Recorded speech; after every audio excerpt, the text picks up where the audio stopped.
sedang pergabungan yang sama-sama dikasih dan mengasihi Tuhan. Bagian firman Tuhan yang saya siapkan Filipi pasal 1 ayat 21 dan ayat 22a. Tuhan demikian, karena bagiku hidup adalah Kristus dan mati adalah keuntungan. Tetapi jika aku harus hidup di dunia ini, itu berarti bagiku bekerja memberi buah. Amin.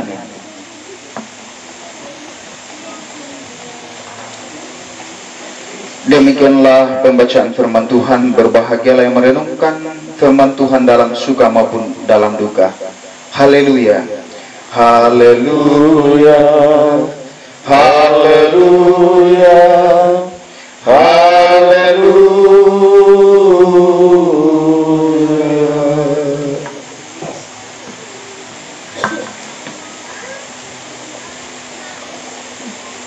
Sidang perkabungan yang dikasihi dan mengasihi Tuhan, kalau kita berbicara tentang kematian, dan kalau kita mencoba untuk bertanya kepada setiap kita bahwa seandainya saat ini di tempat duka ini terjadi gempa bumi seperti yang dialami oleh saudara-saudara kita di Mamuju, dan ternyata setiap kita tidak luput dari peristiwa ini, maka tentu sebuah pertanyaan,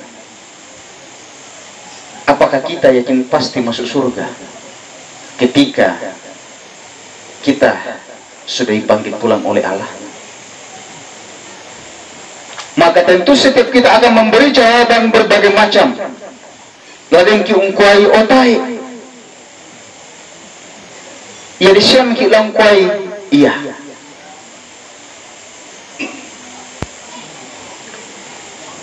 Tetapi ketika kita mencoba menggali dan mendalami apa yang Kristus kerjakan ketika ia datang di dunia ini, maka sesungguhnya pertanyaan tadi gampang kita akan menjawab, iya, saya yakin pasti masuk surga. Karena apa? Kristus yang telah memperkenankan saya dan kita sekalian untuk masuk di tahtanya bersama dengan Sang Pemberi hidup itu.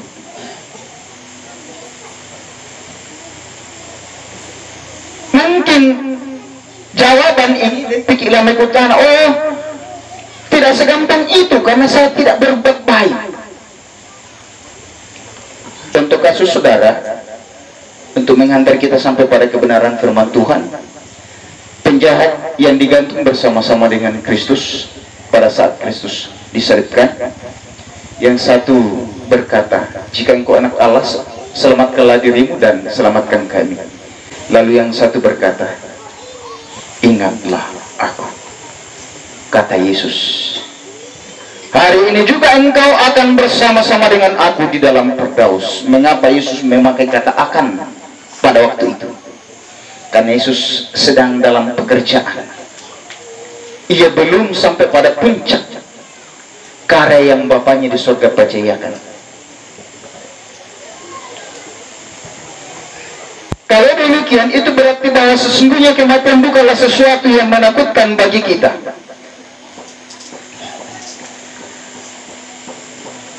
Tetapi seperti apa yang dikatakan Rasul Paulus di dalam Filipi bahwa mati adalah keuntungan.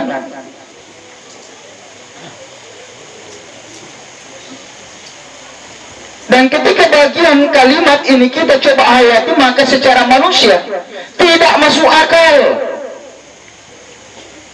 Bagaimana mungkin orang mati dan telah makarep umua, oh satu keuntungan. Kematian adalah sesuatu yang sesungguhnya bagi kita, ya mau boleh tekara-kara, nah kare ama arupa tahu ya. Karena apa? Kita tidak tidak pernah menyadari dan menghayati tentang karya penyelamatan Kristus. Lalu kalau kita mencoba mendalami tentang apa yang Paulus katakan mati adalah keuntungan, kita akan membaca Roma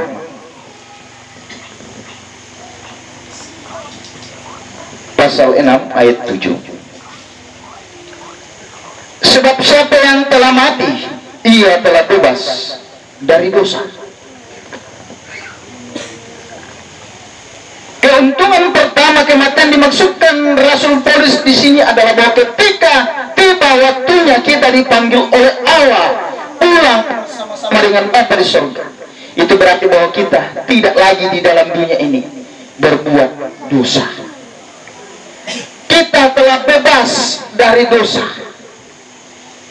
Itu keuntungan, saudara.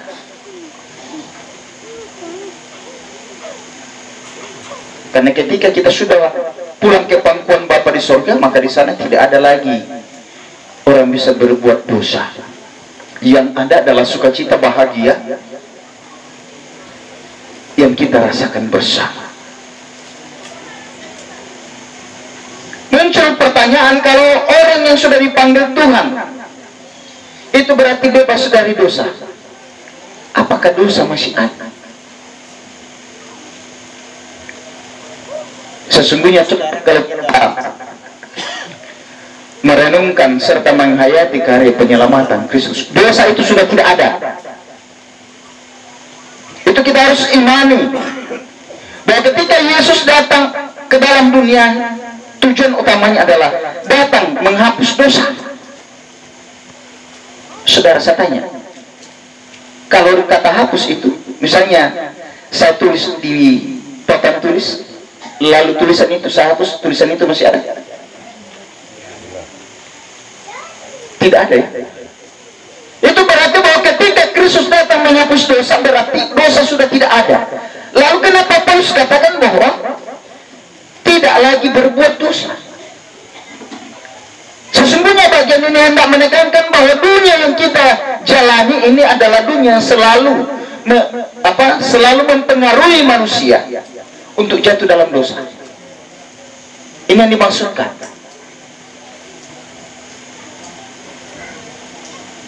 Dosa sudah tidak ada, tapi yang ada adalah kesempatan. Bisa saja kita jatuh dalam dosa. Contohnya, di sana dilarang korupsi. Korupsi tahu. Contohnya, ini sudah dosa. Dilarang mengingini, ya tetap mengingini. Sudah setiap hari Minggu kita baca dilarang mengingini, tetapi juga kita masih mengingini. Inilah yang dimaksudkan kesempatan bisa jatuh dalam dosa. Dan itu saudara-saudara yang sama-sama dikasihi dan mengasihi Tuhan. Kalau demikian bahwa mati adalah keuntungan pertama, tidak lagi ada di dalam dunia ini berbuat dosa, itu berarti bahwa orang tua kekasih almarhum Franz D.A. tidak lagi di dunia ini bersama dengan kita. Ia sudah ada bersama-sama dengan siapa? Bapa di surga. Ia ada di pangkuan Bapa, saudara, menikmati kebahagiaan. Kebahagiaan yang tidak dapat diberikan oleh manusia manapun di dunia ini selain dari Bapa itu sendiri. Kemudian yang kedua, saudara,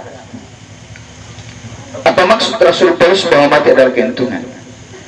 Di dalam Wahyu 14 ayat yang ke-13.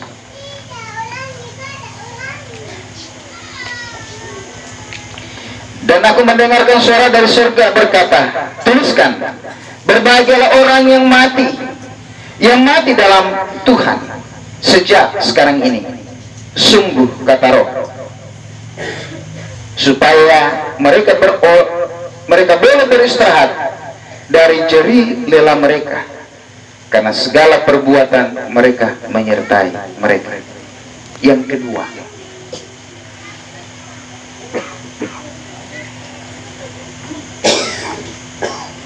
adalah beristirahat. Itu keuntungannya. Kalau dikatakan beristirahat berarti tidak ada lagi aktivitas. Kita tahu bahwa orang tua kasih kita ini adalah seorang pegawai negeri sipil, dan dia sudah dipensiunkan oleh bapak terlebih dahulu.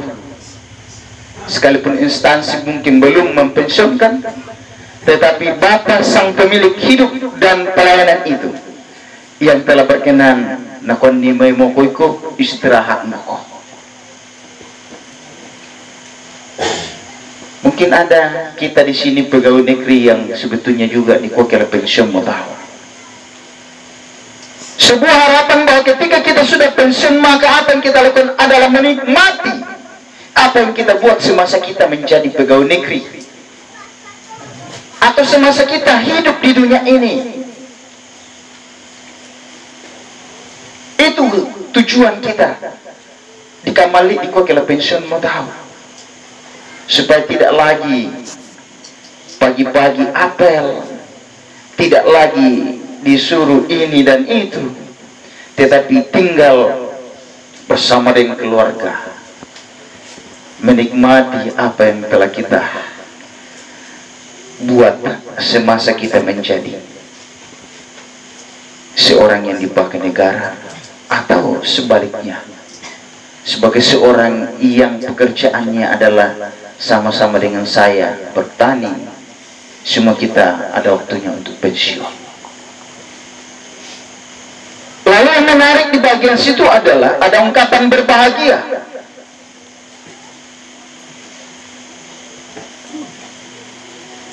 Yohanes dalam kitab Wahyu ini mengungkapkan bahwa kematian adalah sebuah kebahagiaan.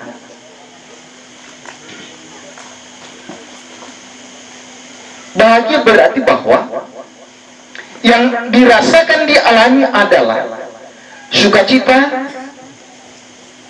canda tawa, puji-pujian. Itu dialami di mana? Di surga bersama dengan Bapa Saudara. Dan karena itu saya yakin dan percaya bahwa keyakinan orang tua kekasih kita sampai pada menghembuskan napas terakhir dan mengimani bahwa Kristus satu-satunya penyelamat dalam kehidupannya. Itu berarti bahwa sekalipun secara manusia kita tidak melihat, tetapi secara iman dan kebenaran firman Tuhan yang kita dengarkan bersama bahwa orang tua kekasih yang terbaring kaku ini sekalipun di tengah-tengah kita, dia terbaring kaku, sesungguhnya ia sedang berbahagia bersama dengan Bapaknya di surga. Dan karena itu bagi kita laku memakna rani anggana ulu dari almarhum laku anak bahkan jemaat Tuhan. Mari kita hibur diri kita dengan kebenaran firman Tuhan. Kita yang masih diberi kesempatan oleh Bapa di surga untuk menikmati hidup ini, mari menata kehidupan di masa-masa mendatang lebih baik, menata kehidupan dengan senantiasa belajar. Kiranya hidup ini benar-benar berkenan bagi Tuhan, meneladani teladan yang telah diletakkan almarhum, bahwa sampai pada akhir hayat hidupnya ia setia dan dapat mengiringi Tuhan. Kebenaran firman Tuhan hadir singkat, sederhana, dan mungkin kurang sempurna kita dengarkan bersama, tapi kita percaya ada satu pribadi Roh Kudus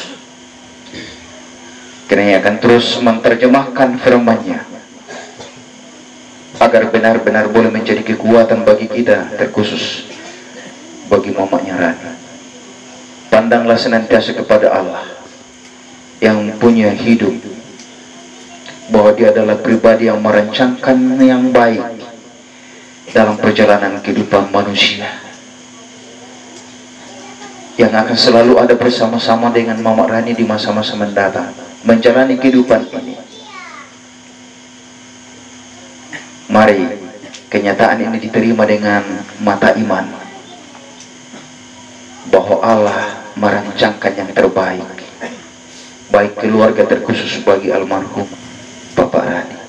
Ketika ini menjadi iman dan keyakinan kita, maka tentu peristiwa ini setiap kita dengan hati yang tulus ikhlas berkata, Tuhan yang memberi, Tuhan yang menanggung.